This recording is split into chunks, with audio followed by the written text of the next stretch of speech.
Carlson tonight. I am Brian Kilmeade. It's my privilege to fill in tonight, and we have a lot to discuss. Let's begin here. Protesters and riot police in the streets of St. Louis right now, as they've been throughout the day. But as the darkness falls, the crowds mount. Let's go to Fox correspondent Mike Tobin, who's in the field. Mike, what's happening there? How are you, Brian? Well, they've taken off for a march up Euclid, really toward the center of town.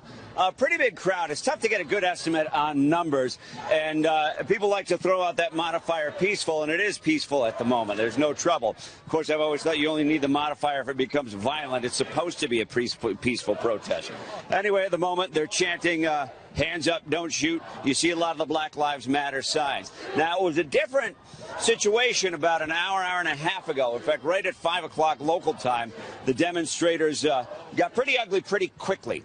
They went to the police headquarters. They started jumping up and down on a police SUV, broke the windshield there, and some of them got out some rocks, only the plastic bottles, and they threw those at the police. The police came back with pepper spray with the riot gear. According to Chief O'Toole, 4 officers have been injured thus far, minor injuries, and 13 arrests have been made. But we're going out through the evening. Obviously, no one here is happy with that verdict, Brian. And they promised to demonstrate. A lot of indications that it could become unpleasant throughout the evening. Yeah, Mike, I know you've been at Ferguson covering some of that, and I know we're right near Ferguson, right there in Missouri. I have one of my stations that carries the radio show at KFTK. They told me that you could definitely feel a difference with this governor. He's got the SWAT guys out early. He sealed off parts of the parkway. He kind of knew what was going to happen and was more ready for it. Would you back that up? Yeah, they made a lot of mistakes with Ferguson, particularly the local police, when they didn't handle it initially, and then when they did handle it, they came out too heavy, had all those horrible optics, making people say that the police had been militarized, and that just spawned more emotion, drew more people into the demonstrations, made the whole thing whip into a frenzy, and police are trying to not duplicate that. In fact, as we get a look around, what's the one thing you don't see right now? You don't see any police officers. They're monitoring it, but backing off. If things get ugly, you'll be surprised how quickly the police will descend on it like a hornet's nest. But they're not here right now, but that traders and cops. The verdict was not a surprise. When it was going to be announced, everyone knew today. They thought it was going to be at 3 o'clock. It ends up being at 9 a.m. That was not a benefit to law enforcement. Well, it gave everybody all day to get fired up. And the people were intent on, we smelled a lot of pot earlier. They want to get themselves in the mood and come out and start a raucous protest. Well, they've had all day to get their engines revved up, spread the word. We don't have any intel about the national groups descending on this, like Antifa, by any means necessary. Doesn't mean they're not here. We've seen some of the Black Bloc kids, and I say Black Bloc kids only because they look the part. No one carries a membership card, so you can't necessarily say that they're part of a group. But they've got the Guy Fawkes masks on, or some with the black masks over their face. Saw one kid carrying a hammer. I have seen several weapons out here. I can't say that they're all real weapons. One kid carrying what looked like an AK-47. I got a close look at it. I think it was some kind of pellet gun. Whatever it wasn't a real AK-47. There's another kid carrying what looks like an M4. I didn't get a good look at it to tell you if it's authentic or not. I saw another kid with a hand. In fact, if you look at my Twitter page, I posted the pictures of the kid with the handgun in his belt in the back, and some kid with some weird-looking long gun, a bolt-action type rifle. I can't tell if that's real or not, but Brian. All right, Mike, we're going to follow you throughout the day as you march with this group, and as night falls, people fear it's going to get really ugly.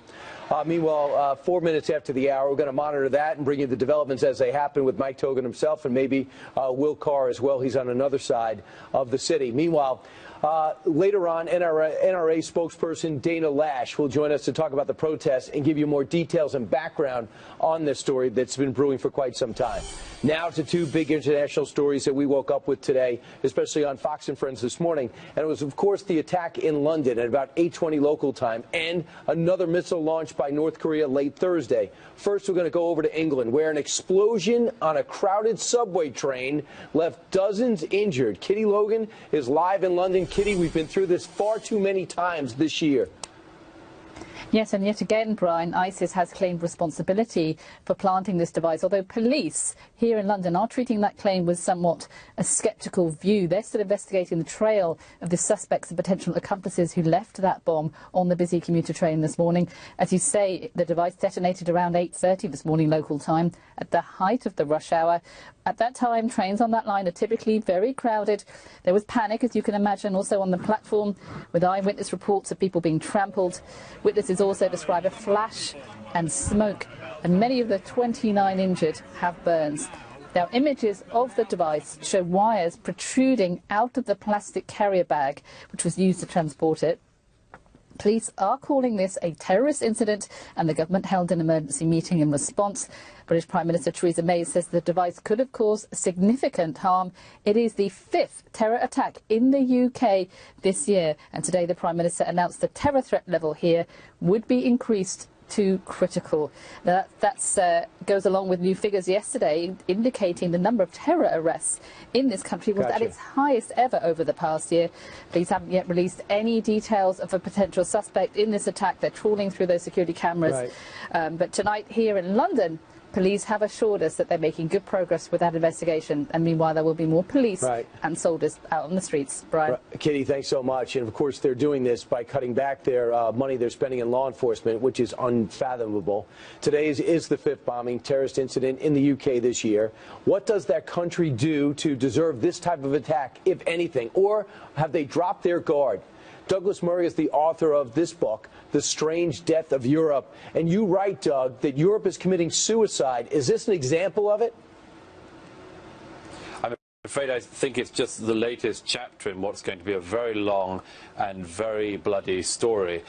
Just also today, it's worth just noting that there were 2 attacks in France, one a knife-wielding attack on a soldier in Paris, and the other a hammer-wielding attacker shouting Allahu Akbar, who attacked 2 women on the street in Lyon.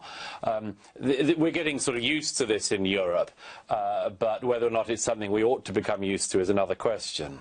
Of course you shouldn't get used to it. In fact, that's exactly what they want, because you say this is not going to be a massive revolution of an invading army. It's going to be a slow takeover of Europe. And if you get used to the knife attacks and the subway explosions, that's exactly what they want. And you're looking mostly at a second generation of immigrants. Well, that's right. I mean, the phenomenon I describe in my book is what I say is just the massive turnover of population in Europe, the basically completely open external borders and the absent internal borders in Europe that mean that a lot of European governments, the British government isn't as bad as this as some, but a lot of European governments have basically no idea who's in their country, where they're from, who they are, what their affiliations are. We keep discovering time and time again that the people who carry out attacks like the one today, the ones that are successful and the ones that aren't, are people with backgrounds where they're affiliated with terrorist groups, they've known people, they've been to training camps, they've come in and out of Europe using migrant routes, all this sort of stuff. We've been warned about this for a long time. People like me have warned about these consequences for a very long time. But I just feel that we're just going to keep on seeing this same thing replay again and again. I admire the British for keeping a stiff upper lip and continue to march on. But in a way, they need to show more emotion, that this will not stand, in order for their leaders to understand they won't have a job if this continues. Yes, this is a very important point. We in Britain, in particular, with the terrorist attacks we've had this year, I'm thinking of things like the Manchester Ariana Grande concert attack, we've now moved very swiftly from the attack, and mercifully, of course, in today's attack, no dead, but we have been moving very swiftly, even over the dead, to within 48 hours, getting on to the Let's Not Look Back in Anger, John Lennon's Imagine, and so on. And it's almost as if we don't want to linger on what's happened, and we want to move on and pretend it didn't happen. And that, I think, is because politicians and others are very wary of the public on this, and maybe understandably so, but what they want not to happen is for the public to turn around and say, why is this happening to us? We didn't used to have, I mean, we had other forms of terrorism, we had the IRA terrorism, we never had Islamist terrorism like this in the past. Why is this happening now? And I think that the public should be asking those questions. We should be demanding answers. others. But our political leaders are very wary of that because they know that this anger will be directed in various directions, and one of them at some stage will be at the political leaders who brought this about. Right. You know, I couldn't care less about the leaders. I care about the people who want to get to work on the subway and they end up being blown up or burned up. Thanks so much, Douglas Murray. Sadly, you predicted almost all of this in your book. All right, let's change gears to the other story that I talked about at the top. North Korea's missile launch yesterday went further than any previous missile launch fired by Kim Jong-un's regime. Experts say the missile's range suggests North Korea now has the capacity to strike our island of Guam, which is, by the way, which was threatened last time I had a chance to fill in for Tucker on the show. For reaction to the missile launch, we're now joined by a man who knows and understands the threat of North Korea. He is Harry Cassianis, Director of Defense Studies at the Center for National Interest. Harry, how worried should American interests be in the region? How worried should South Korea and Japan be? Brian, this is the greatest threat of our lifetime. This is the #1 national security threat that the American people should be focused on. Now, you mentioned just a minute ago that this missile proves that the North Koreans are able to hit Guam. I would actually argue that the North Koreans are able to hit pretty much any U.S. base in Asia, South Korea, Japan, and more than likely the U.S. homeland in a very crude capability. We have to keep in mind those last 2 ICBM tests they did in the summer proved that they have the range to hit the United States. Now, we're a little weary in terms of knowing if the telemetry works, if the guidance works, if the heat shield that would actually bring down the warhead on a city all works. But if you put together all the different news reports, it looks like they're pretty close in getting there. So we have to watch this very carefully, and the president needs to respond with the toughest sanctions possible. I know right now we're looking at a lot of sanctions and some restrictions, but clearly not enough to get their attention. I want to bring you to what General McMaster said, National Security Advisor to President Trump today, when asked about military options. Listen.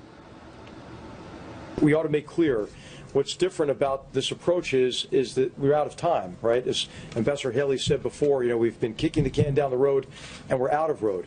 And so for those who have said and have been commenting about the lack of a military option, there is a military option. Do you agree? Well, Brian, yes. What he said is true. We absolutely do have military options. The United States has a military that has a $600 billion annual budget. The North Korean economy as a whole is only worth $14 billion. So in terms of size, scale, capabilities, we can turn North Korea basically into a parking lot if we wanted to.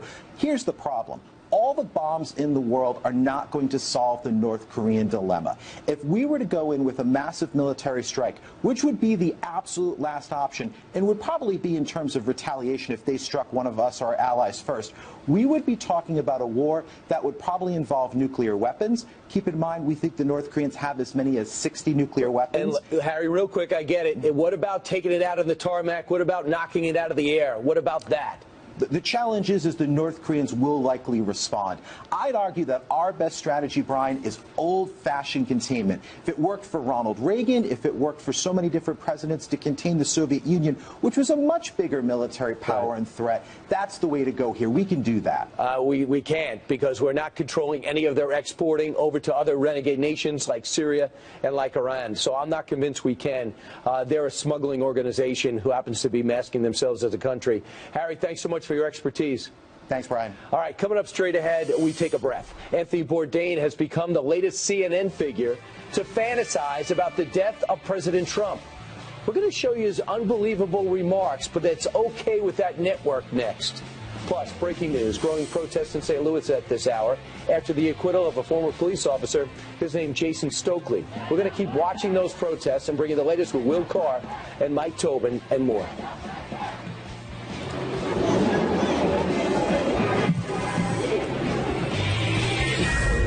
This is a Fox News alert. St. Louis police right now say the protests are no longer considered peaceful, which means they have to use force. They can use force. Demonstrators are protesting the acquittal of a former police officer in the shooting death of a black man back in 2011. We're going to bring you the latest. We have it wired with 2 reporters and others working for us on the ground as it happens. As night falls, that could get very, very dangerous. Meanwhile, As we change gears and talk about our industry, some very liberal CNN personalities who used to be cooks have a peculiar habit of fantasizing about the president's violent deaths. First, you have Kathy Griffin. She posed with the president's severed head. It's hysterical, right? And now, in video obtained by TMZ, celebrity chef of Parts Unknown, Anthony Bourdain, very successful, I should add, says he'd like to poison the president. If Trump and Kim Jong-un were going to have a bit of a summit to try and mend relations, and they wanted you to cater, what would you serve? Hemlock. I saw that. Work for Socrates. Joe Concha writes for the media outlet On the Hill. Joe, your reaction to the latest death threat to the president, or am I overstating it? Is this just a jovial reaction to TMZ? People always say in these situations, lighten up, just a joke. And I get humor. I'm the kid who, as a teenager, snuck in to see Eddie Murphy Raw when he had the purple parachute pants on movie in front of a brick wall for 90 minutes. I totally get that. But let's play parallel universe for a moment.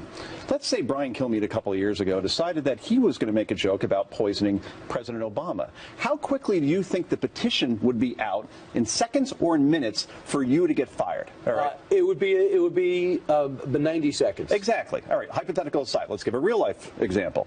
Hank Williams Jr. You remember him for decades, Monday Night Football. You're ready for some football. Works for ESPN. A couple of years ago, he compared on Fox and Friends. Oh, and on Fox and Friends. Okay. He did this on Fox and Friends. I did not realize that. I'll have to YouTube that when I go home. So, yeah. Anyway, he said, oh, so you know what I'm going to say then, that he compared President Obama to Hitler. And ESPN immediately fired him, because as we know at ESPN, if you compare a sitting president to any white supremacist or Nazi, you're going to get the hook, unless your name is Jamil Hill, of course. But coming up next, some more on that in a second. Right. Yeah. But all joking aside, what we're doing now, if week after week we're joking about assassinating a sitting president, it normalizes the conversation. You remember that Missouri state senator? She said on Twitter, I hope the president gets assassinated. We had Snoop Dogg do a mock shooting of a person that looked like President Trump in a video. We had Johnny Depp making jokes about assassinating a president. We had Shakespeare in the Park every day during the summer graphically stabbing a president. When you do it over and over again, it normalizes the narrative. In our situation, in our society, we should not be doing that. I agree with you, but Joe, the other part of me is this. I think we've gone so crazy with fire, suspend, get rid of, reprimand, apologize. We spend the whole day wondering who's apologizing to who and who went wrong, to the point where when you and I are on unscripted situations like this one, we're not even ourselves anymore because we're concerned about how something might be misconstrued. Do you see how we could go too far? Or do you think this doesn't fit that category? I think absolutely Anthony Bourdain should not be fired. He shouldn't be suspended. But can reasonable people agree that at least he should apologize, or CNN? Because here's the problem for CNN. They have an image problem right now. They are seen by Trump supporters as the opposition network more than any other media outlet. That's why they get the rally at the rallies. That's why the chant goes over and over again. And when you have your host holding up severed heads like Kathy Griffin did, even though she's entertainment, and she did get fired. And she did get fired. Reza Islan, he was a host on that show, Entertainment, called the president a POS on Twitter. He got fired. Bourdain says, you know what, I think I want to poison the president. Joking, fine, but now there's a pattern, and Trump supporters, they say, you know what, that makes our argument for us that CNN is working against us and not trying to report on what we're doing, even though we're not talking about journalists or reporters. Everybody gets lumped together, and it's unfair. And if there's 5 big stories, and 4 are good for Trump and 1's bad, the one that's bad leads. And people say erroneously, well, that's fake news. No, we're not saying it didn't happen. We're saying it's disproportionate the way you're covering it.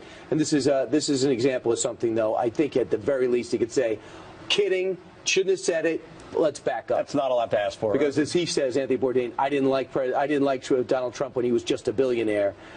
He was not a fan of him. Says he has utter and complete contempt for him, and he can say that all he wants. That's fine, but just apologize. And Joe, good news for you. It's Friday night. Now you can go to the clubs. You still got plenty of time. Clubbing, huh? Yes, that's what I'm thinking. Wow. Well, you're in Manhattan. Doesn't everyone club in Manhattan except for James? Yeah, I'm going to go to Limelight now, I think. Thank you very much. See, I don't even know what that is. I assume it's good. It was in a church years ago. Eddie Murphy actually used to go there. Yeah. So we started with Eddie Murphy, and that's how we end. All right, Joe. Thanks a lot. But we're not done with controversy in media. CNN isn't the only cable channel where hosts are getting overtly political. Remember, we've been talking about this all week. ESPN's Jameel Hill. She remains at the network at this hour, despite a Twitter tirade in which she labeled President Trump and his supporters as white supremacists. And yet she was not even suspended. And in fact, this is what the ESPN said, tweeting this. ESPN is paying a really big price for its politics and bad programming. This is actually Donald Trump. People are dumping in record numbers, which is true, and they are firing people or laying them off because of that. Apologize for the untruth, he says. Now, Doug Adler is a former ESPN commentator. He is suing the network after they fired him for using a term called guerrilla, meaning guerrilla warfare, as not gorilla, meaning a gorilla animal in a zoo, to describe the aggressive way in which Venus Williams was winning her match at the Australian Open. Doug Adler, you've been down on the other side of this. Where's the tolerance? Brian, I don't know, because, you know, with regards to my situation, it wasn't racially driven. It wasn't politically driven. It was just all about professional commentary, complimenting Venus Williams' style of play and her tactics, and about right and wrong. And obviously, ESPN acted wrongly and unfairly. You're on ESPN 3, and you're doing the Australian Open, and you talked about how aggressive Venus Williams was playing, and you said she's playing in a guerrilla fashion. The next day, you're shocked to find out that people took that wrong, as if there was a racial component to it. And next thing you know, you're gone. After how many years of the network? Over 10 years. I've done the Australian Open and Wimbledon with ESPN over 10 years, and I also did the French Open with them as well. This reminded me, and by the way, you do a great job, and you have nothing about this in your background, and everybody knows it, and people in the tennis community back you on that. And Venus Williams didn't say you should be fired at all. But I want to bring you back to, remember Alvin Garrett on Monday Night Football, and Howard Cosell was the color commentator? He was one of the smaller wide receivers, the Smurfs with the Redskins. And he jumped up and made an incredible catch.